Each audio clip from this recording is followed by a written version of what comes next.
doing the math, man. What are you talking about? I'm open-minded to the fact that, okay, if I do 5 pull-ups in a minute for so many hours, I can get so many pull-ups in. How much time do I have to rest? I was breaking the math down. You have to be open-minded to the possibilities that I can do this. Once you shut your mind down to the possibility that it can be achieved, there's no way it can happen. So that's why my eyes and my body light up about things, because I know that if you're in a fight, you have to attack. You have to keep attacking. The enemy has to know he is not going to give up. You must break the soul of whatever the fuck is in front of you. That's what I realized. I was never breaking the soul of anything in front of me. So that's why I came up with this thing called Taking Souls in my book. I started to devise ways to break a soul of a human being, of an object, of whatever's in front of me. If you keep on attacking something, nothing wants to stand in front of anything that is relentless. Nothing. The Taking Soul part of the book is really interesting because you talked about like the mind shift that you had when you were in Buds. Yes, sir. Yeah, that's an intense part of the book. It is. That's when a lot of stuff started clicking, man. I started watching those instructors on the side because there's 3 shifts. There's 8 instructors, 3 shifts. Because the guys going through Hell Week, they're up all day and all night for 130 hours. This is the promised land of mental hardening for me. I love this place. And you have the instructors who they've been there, done that. Now they're instructing you. So they do their 8-hour shift. They have their parkas on. It's usually cold, coffee, drinking their coffee. And they're beating the crap out of us. And when I started realizing, I started playing mind games. And I was like, you know what? I bet these fuckers are looking at us, judging themselves about when they were going through Hell Week. About, let me see, I'm looking at Goggins right now. I was better than him. I was better than that guy. I was better than that fucker over there. And I was like, okay, you're going to judge me, right? All right. So that's what I'm going to do to you. So what I started doing was I got my Boat Crew 2. It's in the book. It's a great, great story. I said, come here, guys. You can't break Boat Crew 2. You can't break Boat Crew 2.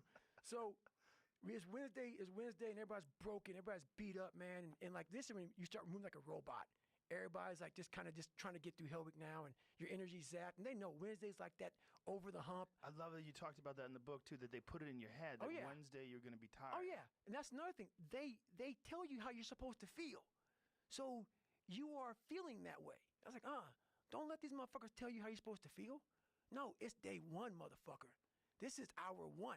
So I was getting my boat crew all jacked up. I said, we're going to take these motherfuckers' souls.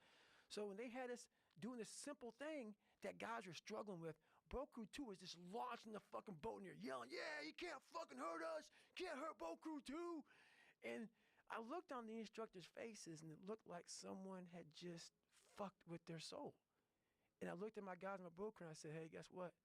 Those motherfuckers aren't fucking tonight. We own space in their fucking head. We own space. They're going to think about us tonight. They're going to think about how the You're fuck. killing boners. That's right. Charging. And we start fueling off of that. We start fueling off the fact that, man, it takes 1 second of energy to steal everybody's. And then you have all the energy you need. That's all you need. You need to look at someone's eyes. You know how it is when you fight somebody and you broke that motherfucker. He's like, oh, God, man, I don't want to go back to the next round. And you feel like, my God, I can fight all day. I can fight all day long. That's what taking souls is. But you have to have the will, the heart, the courage to go that distance when you're exactly jacked up. You have nothing left to give and give more. That is an interesting thing about the mind, is that you can find inspiration, and when you find inspiration, when you get charged up, all of a sudden you have energy. That's right. It's right. It's weird. And I talk about in the book also is about I learned how to control my adrenals. If you know how you get that fight or flight response when you get to move real quick. Yeah. And I started learning the mind a lot, how to get myself jacked extremely fast, like in a horrible environment when everybody's miserable. I learned how to really find strength in the misery. When everybody's suffering, everybody's all poopy pants and their mentality's down and everything, I started just like, my God, this is where I shine. And I started using all that misery for tons and tons of drive and motivation to then lead people further. Because you can get a lot of power through misery. And once people see that, my God, Goggins is fucking going, then everybody says, roger that. Let me get my shit and go too. So I started realizing that if you can just find strength just a little bit longer, you will have a crew of people following you along the way. And that is another thing that no one can ever teach you. You're going to have to learn that on your own. Mm-hmm. You're going to have to figure out how to pull that energy out of your mind on your own. There's no book you can read. Now, all of a sudden, I have it. I've got the technique now. I know how to do it. Yeah. No, it's a grind that you have to start and finish on your own. You have to take great pleasure in the fact that no one wants to be where the fuck you're at right now. Great pleasure in that. And what makes, it has to bring a passion out of you. It has to bring something very, very weird out of you, man. Like, people don't really understand what that is. When you're in the worst environment possible, the worst situation possible, and everybody's looking like, God, man, I hope this ends. And you see that.